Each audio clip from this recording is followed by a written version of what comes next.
Salam sejahtera dan salam kebajikan. Kembali lagi bersama saya Rina Nugrahaini dalam pertemuan pagi hari ini. Saya akan membawakan berita tentang era reformasi. Latar belakang terjadinya era reformasi yaitu karena adanya ketidakadilan di bidang politik, ekonomi, dan hukum. Hal tersebut dilandasi dengan krisis ekonomi dan politik pada akhir kekuasaan Orde Baru yang terjadi karena maraknya praktik korupsi, kolusi, dan nepotisme KKN. Penyimpangan-penyimpangan yang terjadi pada masa Orde Baru, penyimpangan yang telah berlangsung lama, itu berubah pada krisis di segala bidang.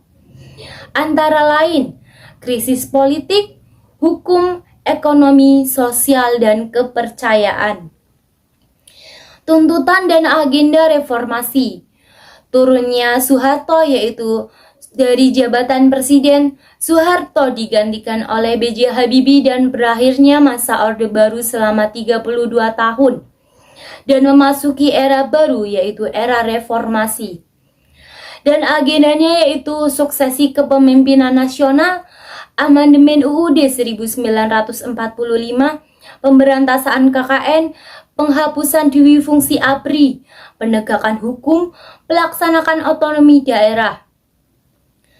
Perkembangan politik pasca reformasi setelah Presiden Soeharto mengundurkan diri yaitu Indonesia mengalami 5 kali pergantian kepala negara. Berturut-turut Indonesia dipimpin oleh B.J. Habibie, Kiai Haji Abdurrahman Wahid, Megawati Soekarno Putri, Susilo Bambang Yudhoyono, dan Joko Widodo.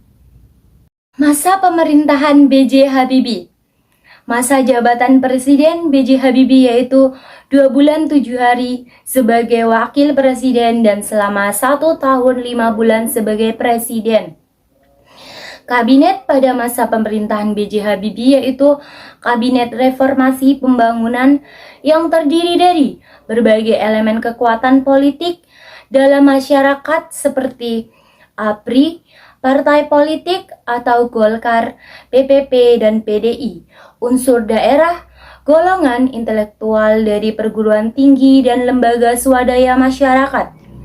Reformasi bidang politik yang telah dilakukannya yaitu dengan memberikan kebebasan kepada seluruh masyarakat untuk membuat partai politik. Rencana melaksanakannya pemilu untuk menghasilkan lembaga tinggi yang presentatif sesuai isi TAP MPR nomor 17 atau MPR tahun 1998 tentang hak asasi manusia. Mendorong kebebasan mengeluarkan pendapat, kebebasan pers, kebebasan berserikat, serta membebaskan tahanan politik dan narapidana politik. Pelaksanaan referendum Timur Timur, Presiden Habibie menawarkan otonomi luas bagi rakyat Timur Timur. PBB dan Portugal menyambut baik usulan ini. Jika paket itu diterima, maka Timur Timur akan tetap menjadi bagian dari NKRI. Namun jika ditolak, maka Timur Timur akan merdeka dan pada tanggal 4 September 1999 dalam bidang Dewan Keamanan PBB Kofi Annan mengumumkan bahwa 78% rakyat Timur Timur menolak paket otonomi luas yang ditawarkan oleh Indonesia. Hanya 21% yang menerima dan pada tanggal 20 Mei 2022 Timur Timur resmi merdeka secara resmi dengan nama Timor Leste. Masa pemerintahan Kiai Haji Abdurrahman Wahid. Masa jabatan Gus Dur yaitu selama 2 tahun. Kiai Haji Abdurrahman Wahid menjadi presiden pada tanggal 20 Oktober 1999 dan berakhir pada tanggal 23 Juli 2001. Kabinet Persatuan Nasional adalah Kabinet Presiden RI keempat Kiai Haji Abdurrahman Wahid dari tahun 1999 sampai 2001. Kabinet ini terdiri dari sejumlah koordinator, menteri negara, sekretaris negara, dan jaksa agung. Pemerintahan Presiden Megawati Soekarno Putri masa jabatan yaitu selama 4 tahun dari 2001 sampai 2004.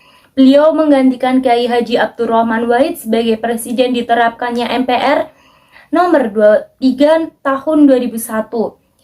Kabinet Megawati yaitu gotong royong. Kabinet ini memiliki 5 agenda yaitu 1. Membuktikan sikap tegas pemerintahan dalam menghapus KKN. 2. Menyusun langkah-langkah untuk menyelamatkan rakyat dari krisis yang berkepanjangan. 3. Meneruskan pembangunan politik. 4. Mempertahankan supremasi hukum dan menciptakan situasi sosial kultur yang kondusif untuk memajukan kehidupan masyarakat sipil. Dan yang terakhir 5. Menciptakan kesejahteraan dan rasa aman masyarakat. Pemilihan Umum Indonesia 2004. Pemilihan pemilu 2004 dilaksanakan dengan asas langsung, umum, bebas, rahasia, jujur, dan adil. Pemilu 2004 dibagi menjadi 3 yaitu tahap pertama pemilu legislatif, tahap kedua pemilu presiden putaran pertama, dan tahap 3 yaitu pemilu presiden putaran kedua. Upaya pemberantasan KKN, pengeluaran produk hukum tentang Tripkore, tindakan pidana korupsi, diikuti dengan dikeluarkannya berbagai produk hukum lainnya, diantaranya 1. UU Nomor 2 Tahun 2002 tentang Kepolisian Negara Republik Indonesia. Yang kedua, UU Nomor 15 Tahun 2002 tentang Tindak Pidana Pencucian Uang. 3. UU Nomor 2 Tahun 2002 tentang Gerasi dan lain-lain. Masa pemerintahan Susilo Bambang Yudhoyono.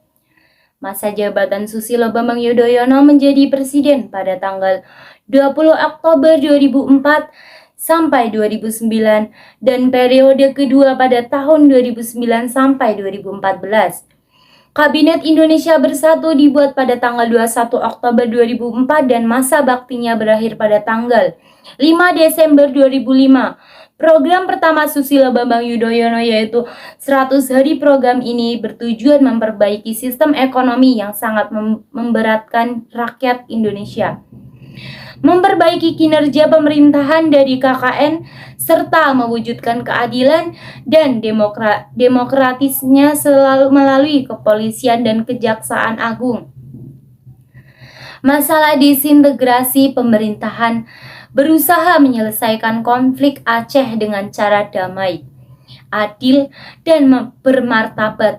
Oleh karena itu, pemerintahan Indonesia berusaha melakukan perbincangan damai dengan tokoh-tokoh gerakan Aceh Merdeka di Helsinki, Finlandia.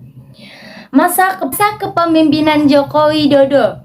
Masa jabatan Presiden Joko Widodo dari 20 Oktober 2014 hingga 2019 dan dilanjutkan lagi dari 2019 hingga kini. Kabinet Joko Widodo yaitu Kabinet Kerja, kemudian menggagas program yang disebut dengan program Nawacita, yang merupakan 9 program yang mencakup visi misi presiden dan wakil presiden.